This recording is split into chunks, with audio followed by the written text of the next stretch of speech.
আসসালামু আলাইকুম। শাহনাজ রান্নাঘরে আপনাদেরকে স্বাগতম। আজকে তেলাপিয়া মাছ রান্না করে দেখাবো। আমি এখানে হাফ কেজি মতো তেলাপিয়া মাছ নিয়েছি।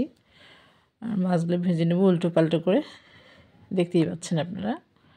মাছগুলো ভাজা হয়ে গেলে এখানে সামান্য কালো জিরা আর জিরে দিয়ে দিব। তার মধ্যে পেঁয়াজ দিয়ে বেরেস্তা করে ভাজে নেব।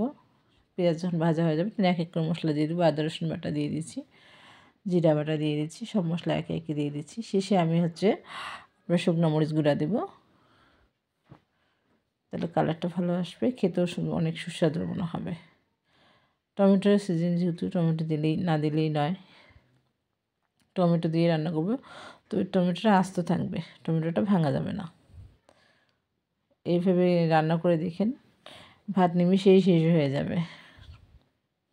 আমার টমেটোগুলো হালকা করে ভাজা হয়ে গেছে। তেল একটু কম হয়েছিল, আবার একটু তেল দিয়ে দিলাম।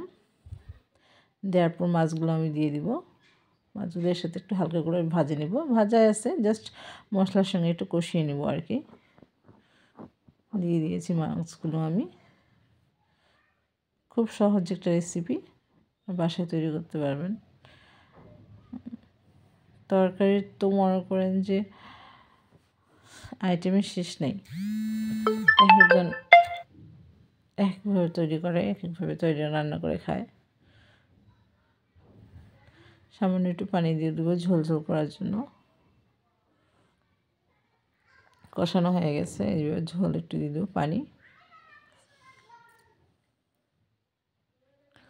যেহেতু টমেটোগুলো ভাঙা যাবে না, সেহেতু আস্তে আস্তে করে নাড়তে হবে। খুলে দেখবো, ঢাকনা খুলে দেখবো হয়ে আসছে নাকি। হয়ে আসছে কাছাকাছি। রেসিপিটা আপনাদের কেমন লাগলো অবশ্যই আমাকে কমেন্ট করে জানাবেন।